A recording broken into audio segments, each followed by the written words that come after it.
saudara kekasih dalam Kristus Yesus. Kita disapa oleh firman Tuhan dari Galatia 5 ayat 16 sampai 26. Saudara kekasih dalam Kristus Yesus, ya, kebiasaan hidup manusia adalah senang dipuji. Ya, dalam pengertian bangga melakukan hal yang menyenangkan hati orang, meskipun menyenangkan hati orang itu adalah sebuah persekongkolan untuk menjatuhkan dan merendahkan orang lain. Sering berpikiran yang susah, berpikir negatif, ya. Dia senang membuat sebuah permasalahan. Inilah ciri-ciri orang yang hidup dalam kedagingan. Ya, sangat sulit untuk mengasihi, untuk mengampuni, apalagi untuk melayani. Karena memang kita terlahir di dunia ini, apalagi suku Batak, anak laki-laki adalah anak raja, perempuan adalah boroni raja, maka kita betul-betul sulit, teramat sulit untuk bisa hidup di dalam kerendahan hati, untuk mengasihi, untuk mengampuni, dan untuk melayani. Oleh karenanya saudara kekasih dalam Kristus Yesus, sifat-sifat yang seperti ini Tuhan tidak menginginkan, karena Tuhan mengatakan dalam firman Galatia 5 16-26 ini, keinginan daging sangat bertentangan dengan keinginan roh. Oleh karenanya jika kita betul-betul anak Kristus, maka kita hanya memikirkan hal-hal yang bersifat baik, yaitu kita harus memikirkan hiduplah di dalam kasih, hiduplah di dalam kelemah lembutan, hiduplah di dalam sukacita, hidup di dalam damai sejahtera, hidup dalam kesabaran, kemurahan, kebaikan, dan kesetiaan. Ya, semua ini adalah yang diinginkan oleh Tuhan.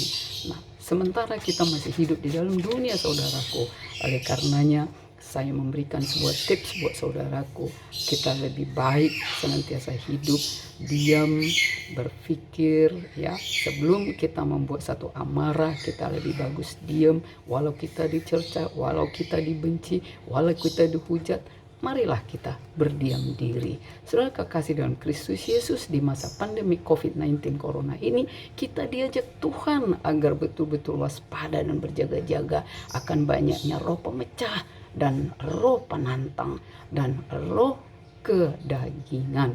Karena hidup harus memilih, saudaraku. Jika kita anak Kristus, maka kita harus meninggalkan sifat yang buruk itu. Tapi kalau kita hidup di dalam kedagingan, kita akan tetap berarti upah kita dalam maut. Oleh karenanya saudaraku, tujuan hidup kita adalah hidup di bawah kendali kuasa Roh Kudus. Maka saudaraku, mari kita mengundang senantiasa kuasa Roh Kudus untuk memimpin hidup kita, dan teruslah berbuat baik meski orang lain berbuat jahat kepada kita. Amsal 4 ayat 23 mengatakan, jagalah hatimu dengan segala kewaspadaan, karena dari situlah terpancar kehidupan. Saudara kekasih dalam Kristus Yesus, pusat dari sebuah kebaikan dan keburukan adalah di hati. Dari hati lahir kepikiran, dari pikiran ke perkataan. Oleh karena itu saudaraku, mari kita senantiasa waspada, berjaga-jaga. Kita mengundang kuasa Roh Kudus untuk menuntun kehidupan kita hari demi hari, sehingga kita semakin lama semakin baik dan selalu berpikir yang baik. Itulah firman Tuhan mengingatkan kepada kita. Saya percaya itu tidaklah mudah, tapi kita mari tetap berjuang untuk melawan keburukan itu dengan merendahkan hati kita, maka kuasa Roh Kudus akan hinggap di hati kita. Demikian saudaraku, ada salam buat saudara. Selamat beraktivitas. Tuhan Yesus memberkati. Mari kita berdoa. Allah Bapa yang bertata dalam kerajaan surga, sungguh kami bersyukur Bapa, jikalau kami Tuhan ingatkan bahwa kami boleh hidup di dalam kuasa pengendalian Roh Kudus. Oleh karenanya, biarlah kuasa Roh Kudus menuntun hidup kami hari demi hari, sehingga kami Bapa boleh melupakan hal-hal yang buruk dan kami selalu berpikir hal yang positif.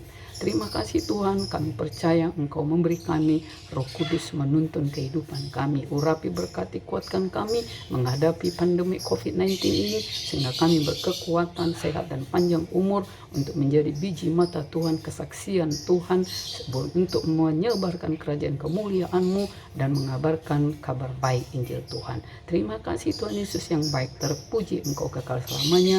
Dalam nama anak Yesus Kristus kami berdoa dan mengucap syukur. Haleluya. Amin.